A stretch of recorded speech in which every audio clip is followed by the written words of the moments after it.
Radiorama. Las mañanas como deben ser. Eso es Radiorama. A ver si ya tengo suerte con Tomás. Aló. Sí, ahora sí lo oímos, Tomás. Buenos días. Hombre, ¿qué tal? Muchísimo gusto y qué pena, no sé qué está pasando acá, pero bueno. No, hombre, qué pena conocer. Creo que el problema era como de este lado, más bien aquí de conexiones. Pero bueno, eso pues hay algo que pasa. Yo vivo en Beirut y los países después de las guerras tienen como serios problemas con el fluido eléctrico. Se va la luz muchas veces y no sé, se acaba de poner esto en datos porque estaba saltando entre Wi-Fi y 4G. Supongo que es porque se va la luz mucho. ¿Y usted qué hace por Beirut, Tomás?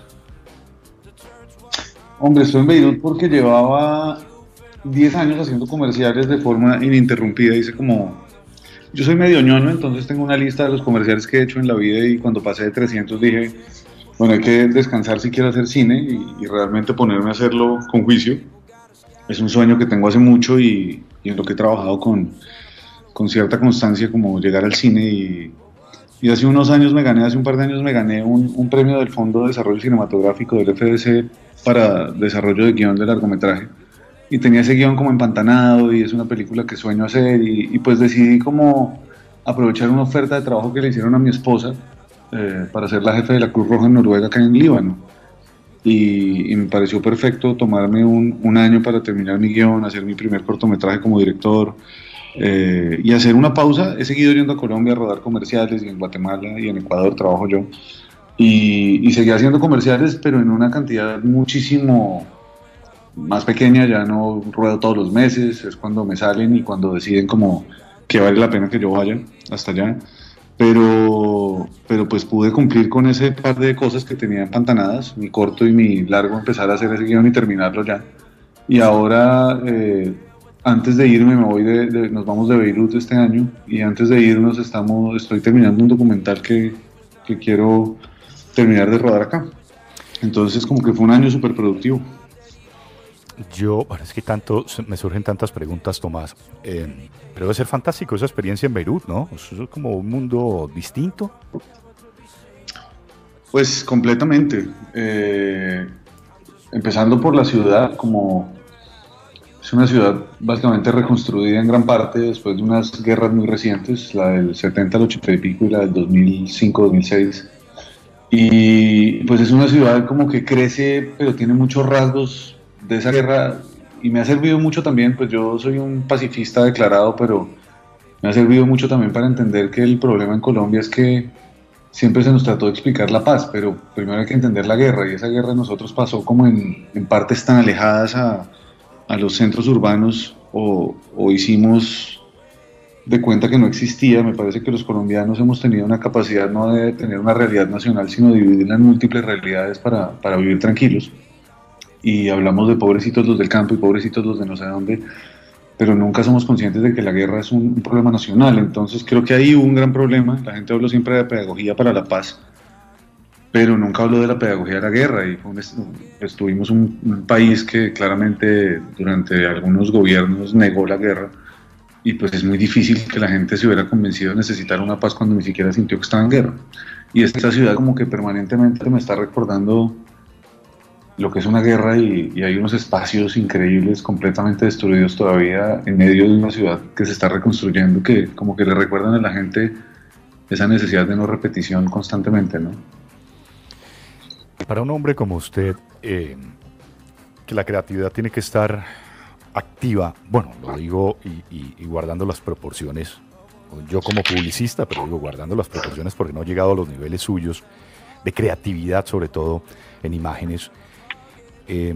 Ver, digamos, ese proceso, no solamente el físico, sino el social, el humano de la gente en una ciudad que cuando uno la nombra, lo inmediato que le llega a la mente son bombas, mutilaciones, tristezas, niños desamparados. Esa creatividad, en ese momento, después de ver eso, ¿crece o uno se ensimisma un poco y el alma se le arruga como de ver estas cosas? Pues yo realmente vine acá, pues primero que todo, gracias, porque no sé cuál es el nivel que yo he alcanzado. No, pues lo acaba de decir, de eso, pero bueno. Con ese nivel la no cosa dice es ya. es un ¿Cómo, nivel, cómo? Qué pena. que es un nivel alto lo que vemos. Además, interesantísimo. Muchas gracias, hombre. No, pues la cosa es que yo llegué acá con una firme intención como de no dejar de hacer publicidad. Creo que eso es algo que puedo seguir haciendo mucho tiempo y que me gusta mucho, sobre todo porque se ejerce de una forma regular y en la publicidad pues tengo un contacto permanente con el equipo, con el crew, y me gusta encontrarme con las personas con las que trabajo, y para mí no hay un espacio más feliz que un set de rodaje o de grabación. Pero cuando llegué acá también tenía la firme intención de involucrarme con unos procesos creativos completamente diferentes a los que he venido trabajando en mi vida. Entonces, pues ha sido una escritura de guión. Mi guión tiene que ver con un hecho histórico importante para mí de Colombia, importantísimo, que es la toma del Palacio de Justicia. Y, y pues sí se dispara la creatividad en sentidos que me han ayudado mucho a construir como el símbolo dentro del cine, que es lo que a mí me interesa, y es al visitar estos espacios de guerra, donde ya no habitan personas, pero uno siente la intensidad de la balacera, el bombardeo, del roquetazo. Cuando uno visita estos sitios destruidos, cuando habla con personas de acá que vivieron la guerra, entiende mucho mejor de alguna manera, viendo un espacio, lo que se resiste como ciudadano dentro de un conflicto armado, que muchas veces viendo las noticias de la gente disparando, por ejemplo. Es decir, como que se ve todo en un nivel simbólico y en un nivel donde el mismo espacio empieza a hablarle de uno de cosas que uno no puede entender si no está recorriéndolos. Y me ha servido mucho porque pues es una película donde a mí lo que me importa es lo que le pasó a la gente que estaba encerrada en el palacio, más que los tanques, las ametralladoras, los aviones, los helicópteros, porque creo que el cine debe, o el arte debería hablarnos de lo que le pasa a las personas y no simplemente de las acciones espectaculares que rodean esos conflictos.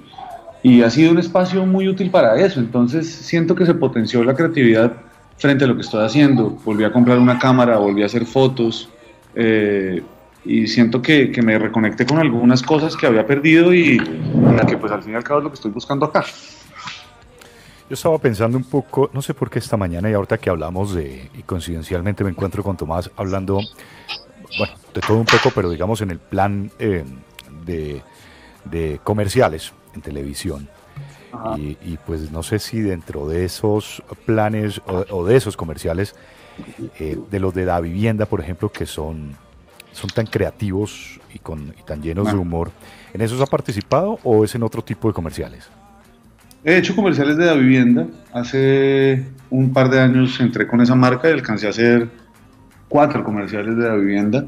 Y fue súper bonito porque era una marca. Cuando uno hace comerciales en Colombia, la vivienda es como un símbolo de la publicidad nacional. Entonces es como que cuando uno siente que le dan una vivienda, porque los comerciales uno no se los gana solo por precio de esas cosas, sino también por una propuesta que uno le hace a la agencia de publicidad con la que está trabajando. Sí. En este caso esa cuenta la tenía la Burnett en ese momento, todavía la tiene. Y fue súper importante para mí como sentir que podía acceder a eso. También es como hace un par de años hice La Vivienda, hice Cerveza Águila, por ejemplo, y hay marcas que son icónicas de la publicidad colombiana y uno siempre ha querido hacer, más que incluso marcas de afuera.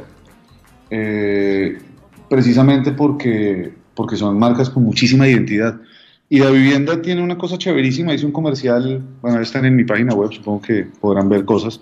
Hice algunos comerciales donde la idea era muy buena, era chistosa desde el principio, pero que pudimos potenciar desde lo visual. Y cuando eso pasa y no simplemente se está rodando un comercial que ya fue testeado con un cliente por agencias de mercadeo, focus group, donde la gente ya dijo exactamente cómo tiene que ser el comercial, pues uno tiene unos procesos deliciosos. Y con La Vivienda me pasó algo muy bueno, y es que la primera vez que presenté los comerciales terminados de la primera tanda de comerciales que hice, eran 2, me acuerdo que la agencia dijo que les gustaba mucho, pero un par de clientes dijeron que les parecía que era muy lento el comercial, que debería tener más planos. Yo les dije, mire, yo puedo reeditarlo, pero estamos hablando de comedia. Uh-huh. Y pues la comedia no es un reguero de planos, son más bien expresiones, es más importante el que está oyendo que el que está hablando. Y tenemos 2 grandes actores que me parece que si los pongo a editarlos a un ritmo más rápido me tiro el chiste. Es como explicar un chiste antes de contarlo.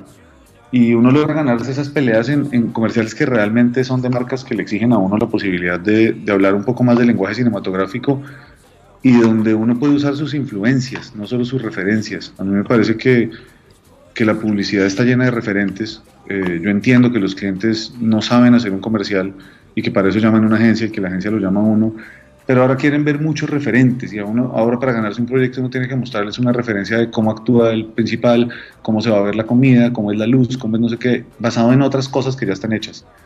Y siento que cuando uno hace comerciales de estos se está enfrentando a algo chévere que es la influencia, no la referencia, no es simplemente copiar algo que ya vio, sino decir, yo entiendo la comedia a partir de esto por Woody Allen o por quien se me dé la gana y me parece que el chiste debería ser así.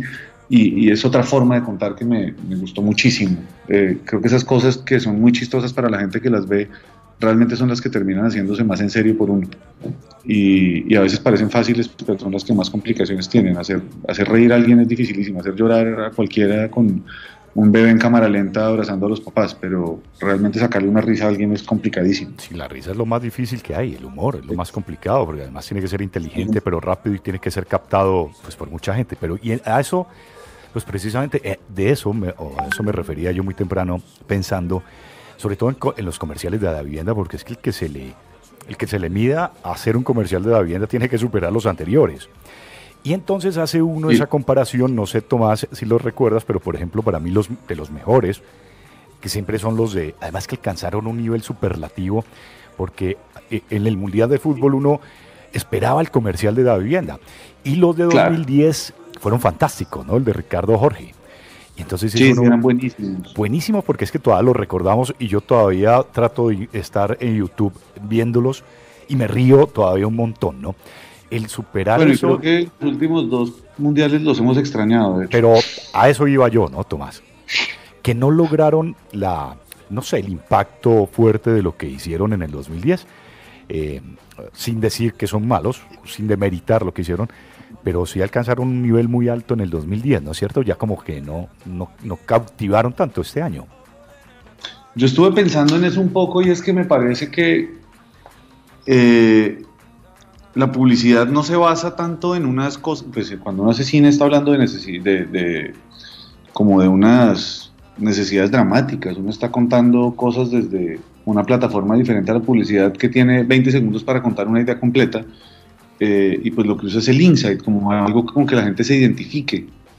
Y me parece que si en el Mundial del 2022 hubieran hecho esta campaña que se hizo les va muy bien, porque la gente ya entiende lo que es el bar o el bar. Sí. Me parece que usaron una herramienta que la gente no tenía interiorizada y que todavía no entendía, ni siquiera la entienden los expertos. Los expertos, y me parece que usaron algo que tiene situaciones chistosas, pero que no resultó siendo chistoso porque la gente no domina esa herramienta. Pues ese fue mi análisis, no tengo ni idea si estoy de acuerdo o no. Me parece que los comerciales están bien hechos dentro del estilo de vivienda, me parece que están bien contados, me parece que están bien narrados, eso de que sea un solo plano. A mí me encanta la economía de planos en la vivienda, uno no ve cortes y cortes, sino que con una sola toma tiene el chiste completo. Me parece que entran dentro de la escuela que ha sido la vivienda y que logras tener un estilo y es un sello. Uno ve el comercial y sabe que es de la vivienda, pero para mí el problema es que la gente no sabía qué es el bar y no lo había usado, y empezó a ver eso antes de que el Mundial. De hecho, en el primer partido no habían usado el bar y ya estaban dando los comerciales del bar. Entonces me parece que la publicidad necesita que la gente tenga interiorizados muchos códigos para poder ser efectiva, y me parece que aquí hubo un error en eso, y siento que tal vez ese hubiera sido una gran campaña para el 2022, pero no para este. Y en el pasado siento que fue un error haber repetido el recurso del corresponsal. Porque pues las segundas partes no son tan buenas nunca. De hecho, yo no recuerdo mucho la del 2014, Tomás. Casi nadie. Sí, yo no la recuerdo, la verdad. No la tengo para mí muy clara. Grande en la del 2014, y es que hicieron la segunda parte de la primera, además con otro director, y creo que hay cosas que se notaron muy bien de la primera, y es cuando uno ve que alguien está bien dirigido, cuando se siente que el equipo estuvo divirtiéndose en el set, ¿no? Y que le suelten ese otro director que es mucho más pequeño que el anterior. Yo lo conozco y es muy bueno, pero no tiene como esa experiencia, y no había habido eso. Pues lo que hacen es ponerlo a uno en una presión durísima, Ese es uno de esos comerciales que yo no me hubiera querido ganar. Hacía ya plata, la segunda parte de eso. Es como Sí, que uno sí. dice, no, gracias, yo prefiero no hacer esto porque no va a quedar. Entonces, pues, es raro que no lo haya hecho el mismo, que haya cambiado tanto el equipo y pues ahí se notó mucho que perdió como un poco la gracia de eso. Y realmente ya el nivel de chiste tiene que ser mucho más elevado que el primero porque pues ya no se puede hacer una repetición. Pero siento que en general lo del mundial es que no hay para dónde más ir. O sea, realmente ellos han logrado sostener esa idea con un kilometraje larguísimo, le han dado años y, y pues bueno, yo me sentí muy orgulloso cuando hice Mis da Vivienda porque en alguna forma los referentes de la vivienda que más me daban risa eran de hace mucho más tiempo, no tan nuevos. Realmente me parece que hubo como un hiato ahí, un momento de separación entre unas grandes ideas y otras, y siento que volví como a encontrarme un poco con la publicidad que yo quería hacer de la vivienda y soñaba hacer, y creo que a veces la gente por ganarse proyectos propone cosas nuevas y uno tiene que entender que el comercial no es de uno sino de una marca y que uno tiene que respetar esa tradición de esa marca y en vez de estar buscando su sello personal, de buscar el sello de la marca. Por eso también paré un poco de hacer comerciales, porque estoy buscando es mi sello ahora, porque quiero hacer mi cine, porque quiero hacer un corto, la empresa que tengo sigue funcionando en Colombia, nos sigue yendo bien con otros directores, pero he bajado muchísimo mi producción como director de comerciales de, no sé, de 20 y pico comerciales al año a 5. Y este año fue muy útil hacer eso, y me zafé un poco de ese lenguaje y pude hacer otras cosas diferentes y pensar en otra forma, y los procesos se mueven diferente. Entonces creo que ha sido un año súper importante en mi creatividad, así no esté en el ejercicio constante de la publicidad, pero sí en otras búsquedas que me han servido mucho. Puedo ver me propuse ver una película diaria este año y pues bueno, no he cumplido con eso, pero he visto 130.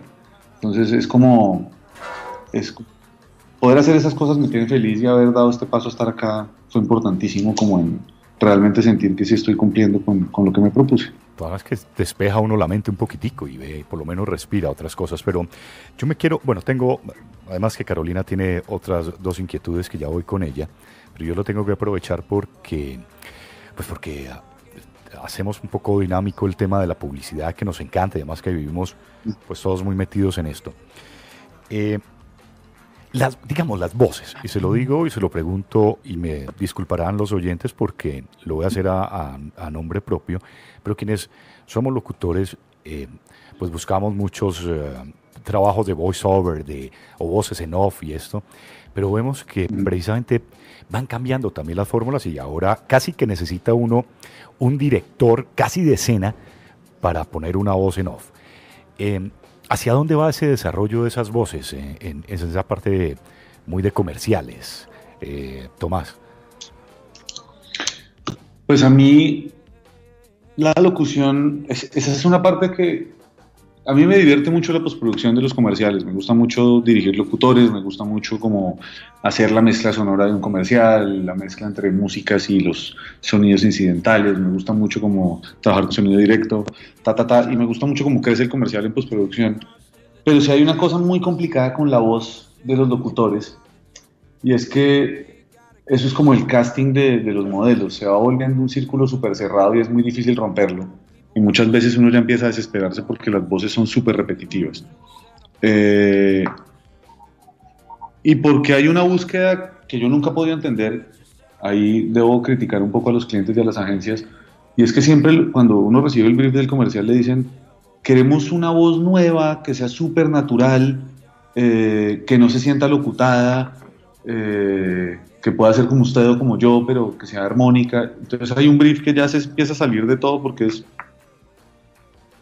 listo, hagámoslo con alguien que tenga una voz chévere. Yo he hecho locuciones. Hagámoslo con alguien que haga esto, pero que no sea locutor. Entonces se va uno a la naturalidad, y la naturalidad no va con la publicidad muchas veces, porque la publicidad aquí en cualquier parte del mundo tiene 3 o 4 tonos.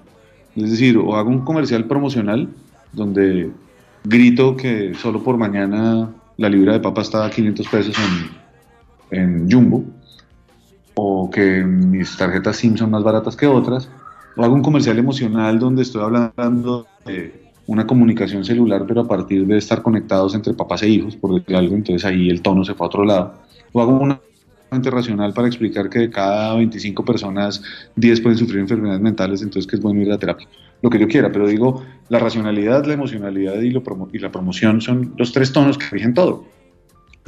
Muy chistoso que para el a veces que quieren un locutor, y pues termina uno recayendo en 5 ajustes, en un desgaste de una persona que no puede, que al final dicen ya no lo queremos hacer, y termina el locutor, que es el que sabe hacerlo emocional.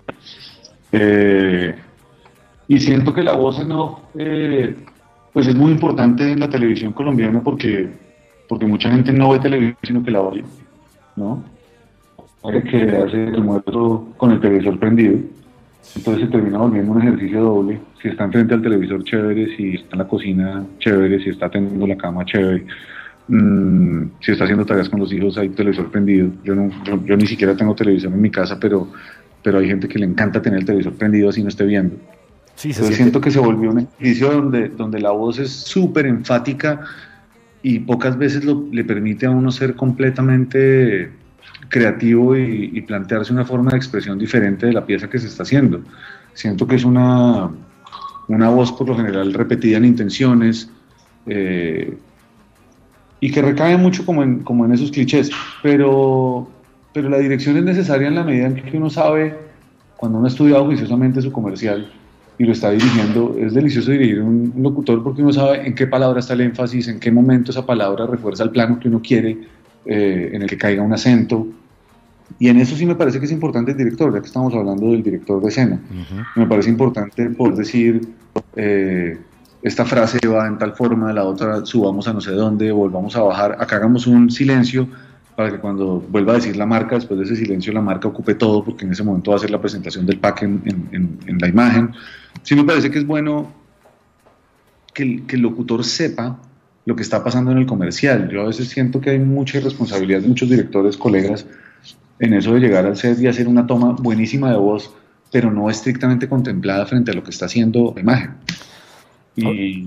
Y creo que ahí es donde uno necesita reforzar a la persona. El locutor puede ser muy bueno, pero puede hacer una locución que no tiene que ver con el comercial que uno hizo. Y escoger el locutor es una parte importante de eso, llevarle un casting de locutores a la agencia del cliente en las juntas previas al rodaje para que desde mucho antes empecemos a buscar la voz que después también tiene que ver con muchas cosas. Yo no puedo escoger cualquier locutor al final, y los locutores, algunos son versátiles y otros no. Entonces yo no puedo llegar con... Ahora, iba a eso, Tomás, precisamente ya para cerrar este capítulo.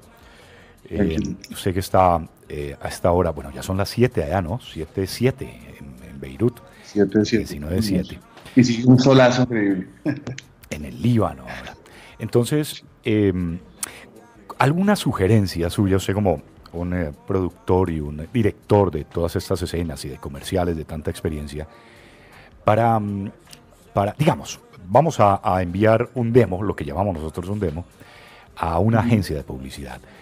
¿Qué sería recomendable para estas voces, para estos locutores, a la hora de enviar ese demo? Porque muchas veces uno va con una plantilla normal de enviar un poco de los comerciales o cuñas que uno ha elaborado, y pues no siempre es lo que se requiere. ¿Qué es lo que se está buscando ahora en ese ámbito cuando un locutor manda un casting o un demo, lo que conocemos normalmente? Ahora, ¿a qué van enfocados? Bueno, yo creo que a mí me parece importante mostrar, yo nunca creí en el reel como director. El reel es lo que vende a los directores y la gente siempre dice, mándame tu reel. Yo monto en mi página web y en la de la empresa que tenemos, que se llama Versus, monto todo lo que hacemos. No importa si es una promoción de 20 segundos que va a durar 8 días al aire porque es una promoción de un supermercado, o si es la campaña nacional de una cerveza. Para mí todo es trabajo, y yo le doy el mismo esfuerzo a la marca que me contrata para una cosa que para la otra. Yo no creo que la plata deba mediar en el esfuerzo que uno haga. Si yo acepto un proyecto, creo que lo acepté. Entonces, me parece que el reel de la gente, muchas veces tiende, los locutores o los actores o los directores o el que sea, tiende a mostrar lo más, entre comillas, bonito o mejor que ha hecho siempre. Pero ¿qué es lo más bonito o mejor que uno ha hecho? Tal vez es mucho más efectivo lo que uno hizo para Lotería de Boyacá de 10 segundos a grito herido y vendió más que las 20 cuñas que hizo iguales, dando la mejor voz que tenía y haciendo no sé qué cosas, porque uno siente que es elegante, sobrio, ¿qué? Entonces digo, es creo que el trabajo es importante desde todos los aspectos y no desde lo que uno piensa que es lo mejor que uno ha hecho solamente. Creo que si uno ha hecho todo bien en su vida, lo que a uno no le gusta está bien porque le gustó a los que lo contrataron a uno para algo. Entonces, ese cliente quedó feliz. A veces digo, sí, a mí ese trabajo no me gusta, pero ese cliente estaba feliz. ¿Por qué? Porque dice lo que era su marca. Entonces, a veces es bueno tener una variedad de cosas que a uno no lo hacen necesariamente orgulloso, pienso yo, en vez de escoger las 5 cosas en las que se parece uno más a lo que quiere ser porque son iguales. Una recapitulación de más o menos de todo lo que se ha hecho bueno, regular o malo. Sí, lo que pasa es que no es que sea bueno, regular o malo. Creo que uno no hace cosas malas porque quiera. Sí. Creo que uno hace cosas que a uno no le gustan tanto, pero hay cosas que a mí no me gustan que han sido súper efectivas en publicidad. Yo hice una campaña que la gente me dice que si no me da pena, a mí no me da pena, sobre el pie de atleta. No importa. Y era con pies reales destrozados y con Jorge Barón y un montón de cosas. Y yo digo, no, eso fue lo que me pidieron, eso fue lo que hicimos. Y dio Vendieron resultado. como locos, me pidieron que repitiéramos la campaña. La segunda parte probablemente la hago yo. Es que la publicidad no es mía, la publicidad es de una marca y de un cliente al que me contrata para que yo pueda traducir lo que ellos tienen en la cabeza para eso. Entonces, pues yo no sé, el señor de Dolorán, no hay una cosa más efectiva en el mundo que Dolorán. Y pues ese señor, si le dijeran muéstrame su reel, esconde eso porque le da pena, y resulta que ese es su sello, el que más plata le dio. Entonces ahora me refiero a esa búsqueda de lo que somos como locutores. Pues yo creo que si un locutor es nuevo y no tiene mucha experiencia, debería conseguirse con cualquier creativo, con un amigo, con lo que fuera, o con un comercial que ya esté al aire, o con una cuña que esté al aire, el texto, transcribirlo si no tiene amigos en la publicidad, y hacer una lectura de ese comercial en un tono promocional, en un tono emocional y en un tono racional. Mostrar que tiene unos matices de voz diferentes, hacer 10 tomas de lo mismo y explicarle a uno. A mí me seduciría como director que un locutor me diga, mire, es la misma pieza en 25 opciones que le doy, en vez de decirle aquí hay 25 cosas y todas resultan iguales, así sean 25 marcas diferentes. No sé si soy claro con eso. Sí, muy interesante además, muy interesante, porque es una nueva, pues digamos, una visión distinta además, pero que hay que tenerla muy en cuenta porque finalmente un director pues es quien decide qué voz o qué matiz de voz, qué intencionalidad de la voz, y la voz tiene pues muchos matices y realmente la importancia del locutor radica en eso, en darle esos matices distintos a un solo producto, por decir un solo ejemplo de una marca. Bueno, esto exacto, ya... lo que yo creo es con ese tema. Pero bueno, todo bien. Vamos adelante. No, está bien. Es que iba a decir, si voy a enviar bueno, digamos que la muestra de esas tonalidades o de esas emociones en voz a su agencia que es Versus, usted preferiría una de esas, así como nos lo acabo de explicar, que no el reel normal de las 10 cuñas que han sonado fantásticos siempre. Exacto, es que yo tengo una diferencia fuerte entre trabajo y reel. Yo creo que el trabajo es lo que hacemos bien para diferentes personas, nos guste mucho el resultado o no. Si uno hizo bien un comercial, pueda que no le guste a uno porque la idea no le gustaba, porque el color del comercial no le gusta, porque la marca no le gusta, pero uno lo hace bien. Entonces creo que el trabajo muestra un espectro diferente al reel. El reel es el ego de la persona que monta su propio reel para decir esto es lo mejor que yo he hecho, y ahí no hay tantas opciones de ver diferencia. Si yo hago un reel mío de comerciales, seguramente escojo los 5 mejores fotografiados, que los hice además con los casi mismos 5 fotógrafos, y terminan pareciéndose mucho. En cambio, si muestro que he hecho un comercial grandote, una promoción chiquita, una campaña internacional, un no sé qué, pues logro tener un espectro que hace que las personas piensen que conmigo es chévere trabajar porque soluciona problemas en diferentes cosas y no porque trabajo con una fórmula que repito eternamente. ¿Me hago entender? Sí. Entonces creo que una cosa es el ego de uno buscando lo mejor que ha hecho y otra es el trabajo de uno reflejando las capacidades que uno tiene de trabajar en diferentes circunstancias y condiciones. Y ahí es donde me parece que la cosa funciona. Muy interesante, pero además las visiones distintas de quienes saben. Ya para cerrar la parte de publicidad, esta parte que es más propia de quien le habla que no sé si de tantos oyentes que tenemos en tantas partes del mundo, pero que es bueno conocer un poco de este tema, de esta fábrica de ideas que finalmente son las que venden.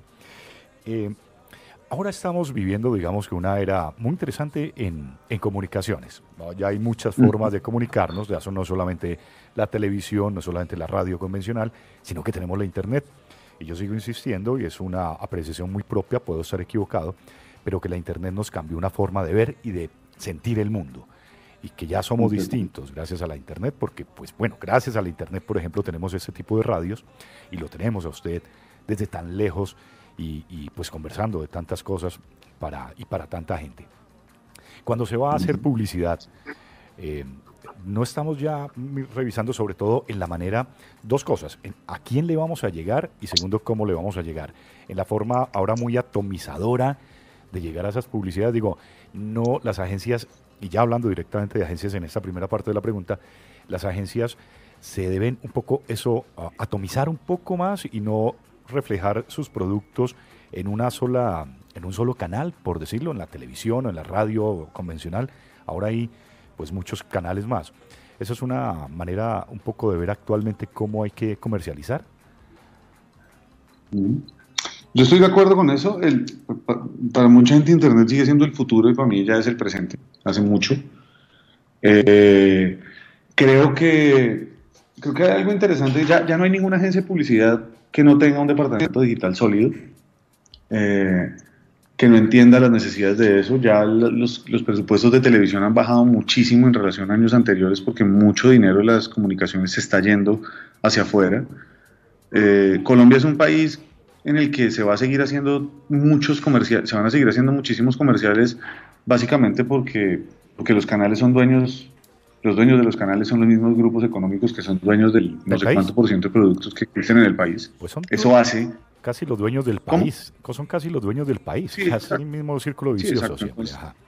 Pues si yo soy dueño de un canal que es dueño de una cosa gaseosas, pero también es dueño de los ingenios de azúcar, pero también es dueño de no sé cuántos productos y pues obviamente eso se vuelve parte de su flujo normal de movimiento, de promoción de productos, y es una herramienta que tiene la televisión privada existe en virtud de la publicidad. Alguna vez le explicaba a unos estudiantes míos que para mí la televisión, cuando se quejan del contenido de la televisión privada y hablan del buen contenido de la televisión pública, pues hay una diferencia grande, porque es que muchas veces la televisión termina siendo un relleno para los comerciales, porque los comerciales son los que mueven el canal.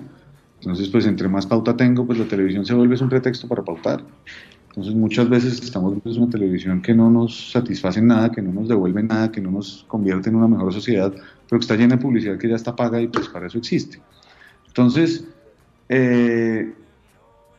siento que es muy importante entender las nuevas plataformas, pero también es muy importante que la gente entienda para qué le sirven esas nuevas plataformas. Entonces a veces una agencia grande lo llama a uno y dice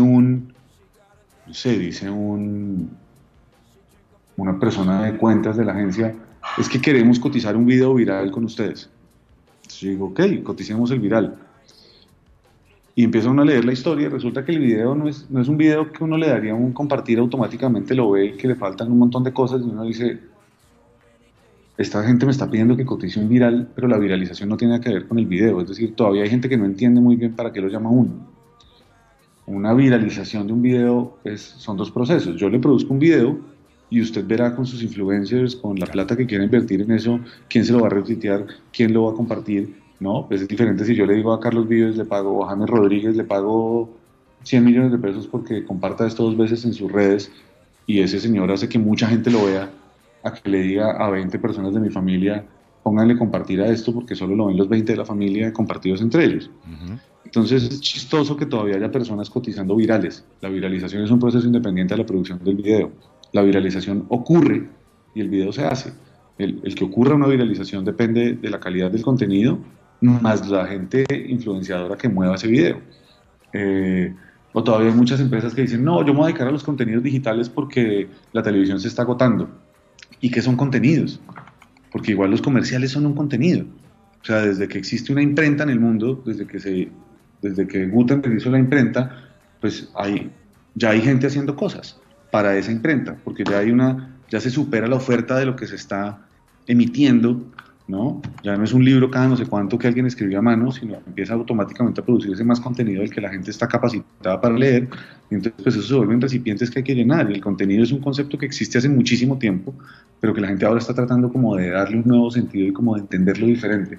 Entonces yo creo que hay dos cosas importantes. Una, entender que ya estamos en eso, que hay marcas gigantescas como Adidas que acabó sus presupuestos de televisión y se fue a Internet y tiene unas piezas maravillosas, pero acompañadas de unas estrategias increíbles. Y la otra cosa es, hay gente muy preocupada por generar piezas para Internet, pero no se ha puesto a pensar en que hay que generar primero una audiencia para Internet.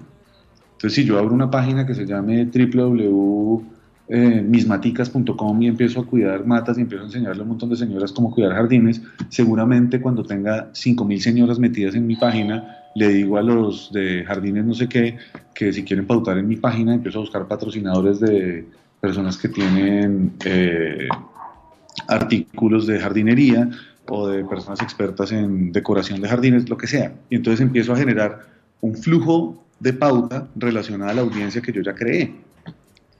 Y siento que hay personas que están tratando de hacer un montón de piezas pero no saben a quién dirigírselas.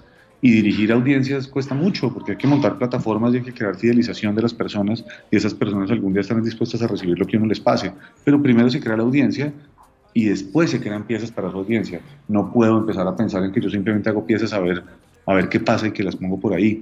O sea, primero hay tengo, videos que... primero tengo que hay cono- videos... primero tengo, tengo ¿Cómo? que cono- primero tengo que conocer quién es mi público, a quién le estoy llegando, ¿no? Eso es Exacto. básico. Lo que pasa es que en Internet el público es un capital. Es decir, la gente que ya creó públicos y ya creó audiencias, pues tiene un capital. Eso es lo que vale. Tener una página no cuesta un carajo. Ajá. Conseguirse 1.000.000 de personas que sigan la página sí cuesta mucho. Y si yo quiero decirle a alguien, yo tengo 1.000.000 de personas listas para lo que usted quiere poner, pues eso cuesta mucho. Entonces creo que hay una visión muy clara de la gente que es, Internet ya es lo que es, pero sigue pensando que Internet es más barato. A mí me parece chistoso, por ejemplo, que en Colombia todavía hay muchísimas casas que ni siquiera tienen HD, ¿cierto? Y que yo en Internet puedo, si quiero ver un video en 4K con un Internet relativamente decente. Entonces es muy chistoso cuando a mí los clientes o la agencia me dice, es que es barato porque es para Internet, no me importa mucho la calidad, si quiere hagámoslo con su teléfono. Yo les digo, no, espere, es que en Internet es donde mejor se pueden ver las cosas ahora. Yo prefiero que me digan que haga algo con menos calidad para televisión, pero no entiendo por qué donde la gente puede ver las cosas con mayor resolución, le estamos quitando a eso la importancia de lo que se puede hacer para potenciar esos medios. Entonces, a veces por debajeamos lo que para mí ya es el presente, pensando muchas veces que ese va a ser el futuro. Sí. Yo creo que el futuro ya llegó hace mucho en Internet y hay marcas que lo entendieron y hay unas que están jurando que hacer videitos con el celular los va a poner por encima de todo. Y pues la realidad de eso es diferente, eso cuesta mucha plata.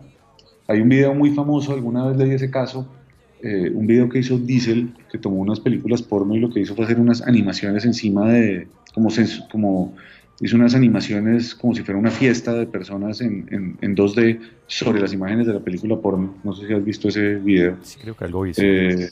Sí, fue de los primeros videos así que se viralizaron durísimo y como de los primeros grandes casos de un video moviéndose por todas las redes.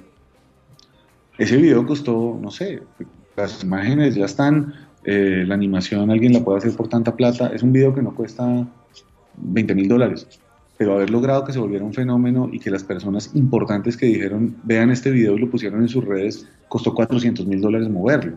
Entonces digo, si uno no entiende esas diferencias, pues está fregado. Si cree que el Internet simplemente es soltar cosas en Facebook a ver quién les da like, pues estamos fregados.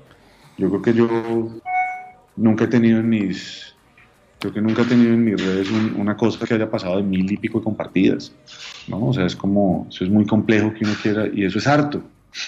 Sí. Pero Lo que eso pasa es bastante. Lo que pasa es que venden muchas mentiras e ilusiones también mucha gente, ¿no? Entonces yo aquí muchas veces explico que pues es fácil, digamos, fácil si tengo el dinero conseguir 10.000 seguidores. Y si tengo el dinero es porque le pago a alguien para que me los ponga ahí, ¿no? Entonces tampoco es que sea tan cierto todo lo que se vive y es bueno conocer un poco, pero de esto tendríamos mucho tiempo bueno, nos quedaríamos toda la mañana hablando porque además me apasiona y no quiero quedarme solamente en esa parte porque doña Carolina Ochoa pasa a otro tema. Es un tema político y un tema, en fin, que también usted tiene mucho que ver y tiene su concepto y su contenido. Vamos a escuchar qué nos dice Carolina ahora. Queremos agradecer por ese acompañamiento, por estar aquí en esta emisora de su país natal, por compartirnos su conocimiento, No, Caro. su tiempo. Sabemos que tiene una agenda bastante compleja. Yo voy a tratar de, bueno, ella sí, nos habla y yo le voy a transmitir la pregunta de ella. En el Congreso. Cuéntenos cuál es su percepción y cuál es la percepción desde otros países de este comportamiento de Bueno, Antanas lo que Mocos? pregunta básicamente Que Carolina es lo que pasó el 20 de julio con Antanas Mocos y su comportamiento de bajarse los pantalones ante el Congreso cuando estaba entrando en posesión. Un poco de esa parte política, que es lo que de pronto ella quiere preguntarle, Tomás, ¿de qué previsión tiene usted sobre lo que ha pasado? Porque aquí, pues eso se ha vuelto también viral por todas partes, los que comparten, los que no comparten, los que dicen, los que no dicen. ¿Cómo lo ve usted desde su punto de vista? Muy además de productor, además de ciudadano, ¿qué podríamos compartir de eso?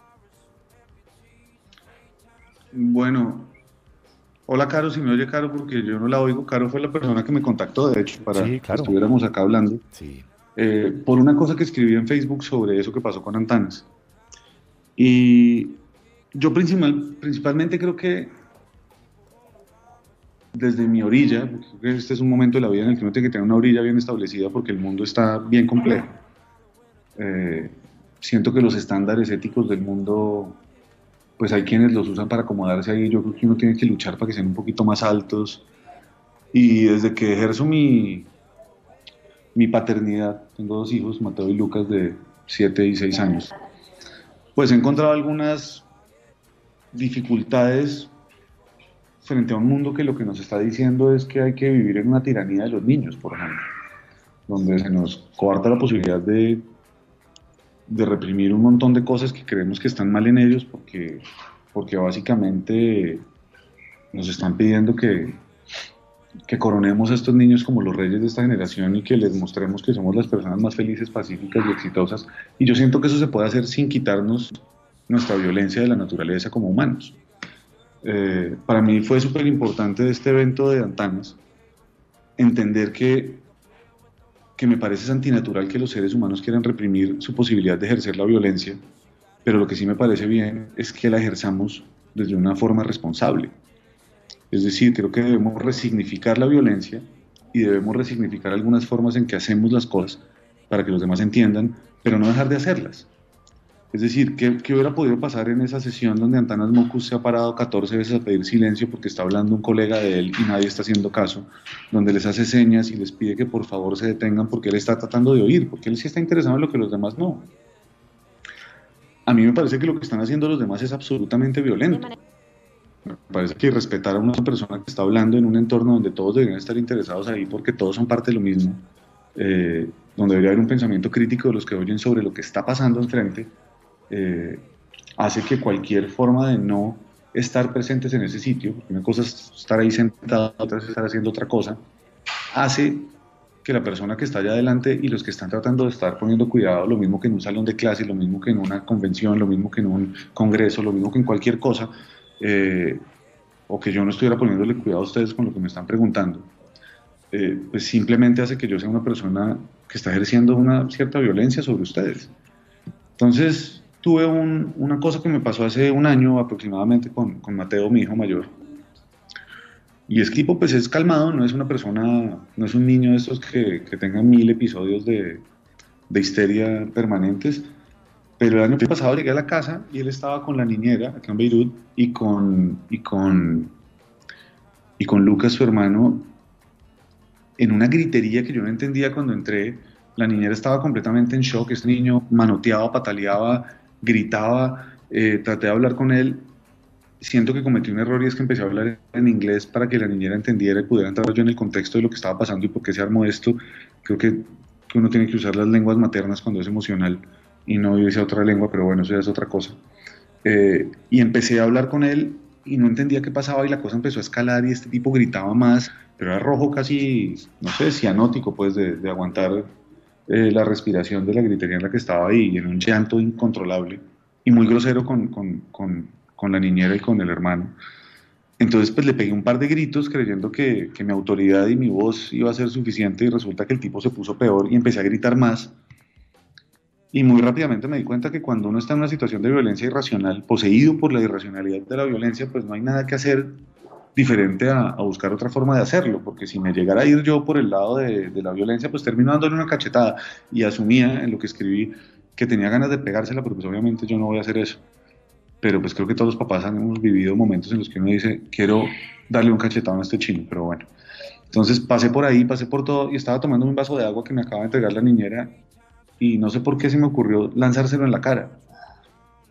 Y el tipo quedó completamente sorprendido, respirando súper entrecortado, como angustiado con lo que yo acabo de hacer, y salió corriendo y se encerró en su cuarto. La niñera salió corriendo detrás de él, le dije que no, que se quedara conmigo ahí, que le diera un tiempo a él para pensar qué había pasado.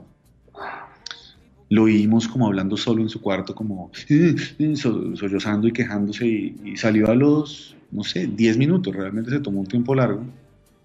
Y lo primero que hizo cuando salió fue pedirme disculpas. Yo le pedí disculpas a él por la forma en que actué. Nos sentamos después de eso a hablar tranquilos, pudimos estar tranquilos en ese momento.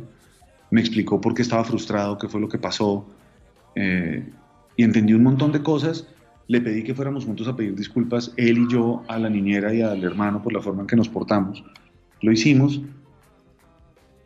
pero claramente lo que hizo Antanas puede parecer violento para muchos, pero no es ni siquiera la mitad de violento de lo que puede ser lo que estaba ejerciendo sobre él la presión para que llegara a ese momento. Es decir, creo que tenemos derecho a ser violentos de una manera responsable, creo que tenemos derecho los seres humanos a ejercer la violencia, y estoy completamente convencido de que tenemos que hacerla causando los menores daños posibles, porque eso está en nuestra naturaleza, porque el ser humano tiene una parte violenta, y punto, o si no, no existiría la violencia en el mundo.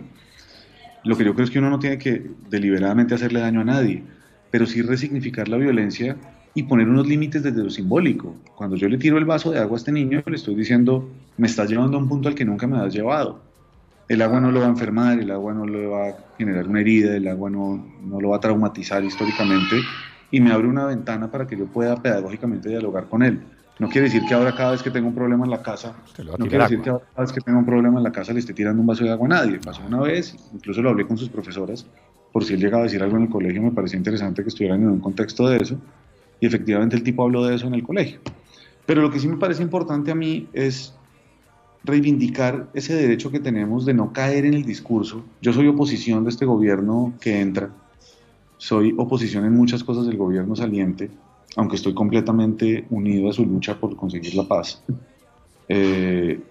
Y siento que hay un discurso que están usando en Estados Unidos, que están usando en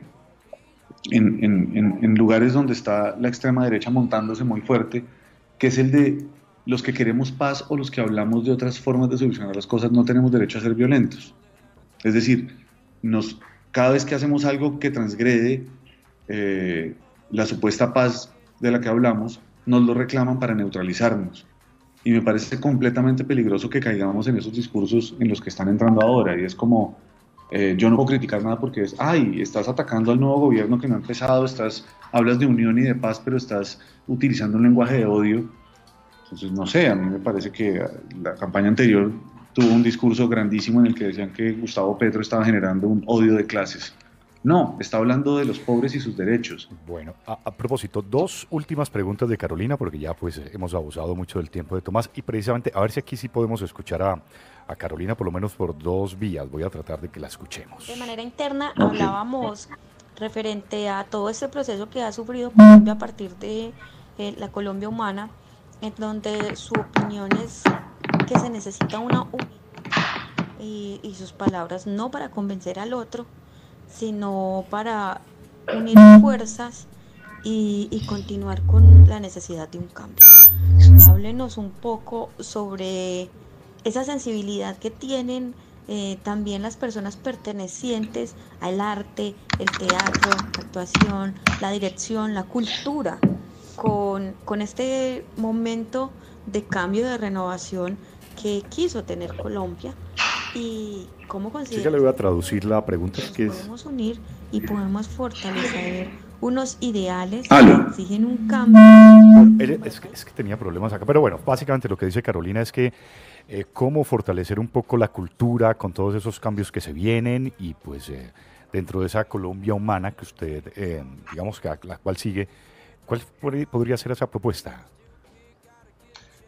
Para mí son varias cosas. Una es que básicamente uno de los senadores del Centro Democrático planteaba un término que me parece peligrosísimo y fue el de la neutralización de la oposición.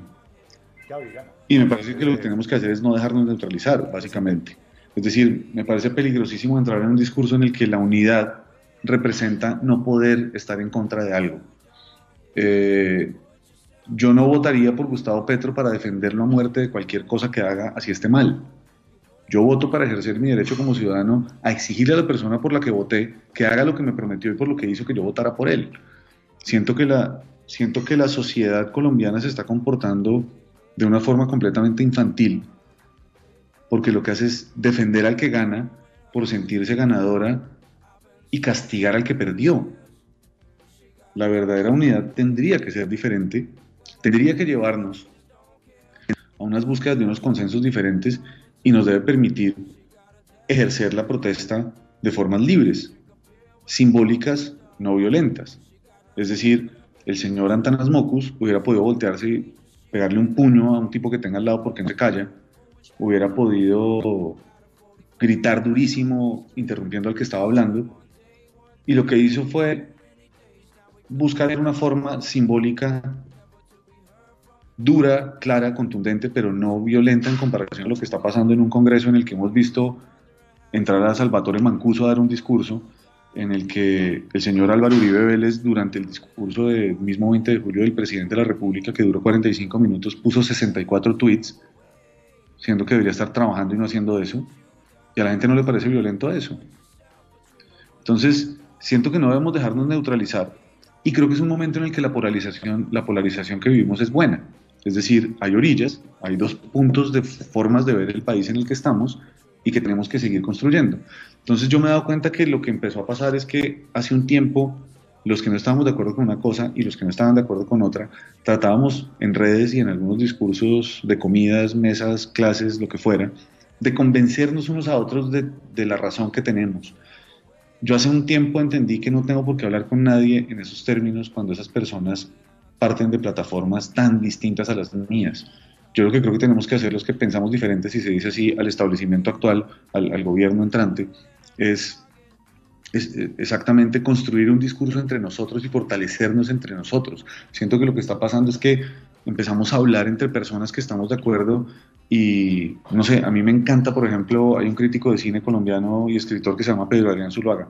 Pedro escribe unas cosas lindísimas en internet donde pasa casi a la literatura en muchos casos, con unos hechos históricos importantísimos para hablar de algunas cosas, y me encanta seguirlo a él, o me encanta lo que escribe Carolina Sanino, me encanta lo que escribe Caputo, me encanta lo que escribe Diana Bustamante, o me encanta lo que escribe Jorge Forero, y empieza uno a encontrarse con algunas cosas en esas redes que antes eran para compartir y recompartir, y ahora lo que hacemos es de los discursos de todos irnos juntando, ¿no? Le estaba proponiendo de hecho a Diana Bustamante y a Pedro Adrián que hiciéramos como una antología de textos que hemos visto en redes desde que empezó la campaña de Petro, porque siento que nos ha ayudado a madurar políticamente y que estamos haciendo unos discursos más responsables. Entonces, por ahí me parece interesante que la responsabilidad que tengamos sea la de construir un discurso y no simplemente hablar mal de los otros. Ahora hablamos de lo que nos interesa a nosotros, desde donde nos interesa a nosotros y el país que queremos construir, y eso es lo que nos hace fuertes, no la pelea con el otro. Estamos de acuerdo, ¿no? Lo propositivo. Y ahí, exacto, y ahí estoy completamente convencido de que están pasando cosas muy importantes, ¿no? Entonces, ¿qué hacen los que piensan diferente a nosotros? Siempre reclamarnos lo mismo. Ay, dejen de hablar paja y hagan cosas concretas. Pues las estamos haciendo, ¿no? Bueno, muy bien. Y siento que por fin hay una juventud, qué pena, me extiendo un segundito. Siento que por fin hay una juventud nueva que le tocó este momento histórico, y eso es muy importante porque para mí el gran daño que tuvimos como sociedad es que este vacío en el que no hubo sino una opción durante 16 años es porque hace 20 y pico nos mataron 5 visiones de país diferentes. Nos mataron 3 de izquierda, una de centro y una conservadora. Gómez, Jaramillo, Galán, Pardo Leal, Pizarro. Y quedó abonado el camino para que solo haya una visión en el país. Y por fin la juventud volvió a ver una persona que no han matado hablando de otra cosa. Entonces me parece que estamos en un punto importante en el que tenemos que apoyar esta juventud que se politizó para un lado o para el otro, pero tenemos que apoyarla porque ya vio 2 visiones de país. Es que llevamos 20 años viendo una sola. Entonces creo que es bien importante lo que está pasando y tenemos es que no dejar de hablar. La gente tiene que entender que la democracia no es el derecho al voto, sino es tener una posición ciudadana que refuerza ese voto, que nos lleva a las decisiones del voto y que puede debatir todos los días. La democracia es eso, es permanente, es un ejercicio permanente que no es solamente cada 4 años, el que es cada 4 años es el Mundial de Fútbol. Entonces sí creo que tenemos que empezar a ser permanentes en eso, y hay gente que dice que qué aburridores, que ya pasaron las elecciones, que lo superemos, que perdimos, que lo que sea, pero pues creo que es el momento en el que no podemos callarnos y creo que lo que tenemos que hacer es hablar. Bueno, ya por último, lo que, digamos que rápidamente hablar un poco del cortometraje. ¿De qué se trata el cortometraje? ¿Cuándo lo tendremos listo? ¿Qué viene con eso, Tomás? Bueno, el corto se llama Graceland, como la casa de Elvis Presley. Mi papá es actor, Gustavo Corredor es un actor de televisión colombiana y ha hecho cine. Él empezó cuando tenía 11 años en una película que produjo mi abuelo que se llamó Dos Ángeles y Medio, que fue una película que se perdió durante 50 y pico de años y apareció hace 2, y ha sido como una cosa lindísima para él haber visto esa película en un momento muy importante de su vida, porque él se está quedando ciego. Mi papá tiene 71 años, cumple 72 este año, y se está quedando ciego. Tiene 2 condiciones, una degeneración macular y un glaucoma irreversibles y progresivos a una velocidad muy fuerte. Y pues pudo ver una película que él nunca había visto donde actuó cuando chiquito. Y pues escribí un pequeño monólogo de una noche de insomnio. Él ha venido sufriendo de insomnio. Y es un insomnio muy curioso porque no le genera sufrimiento.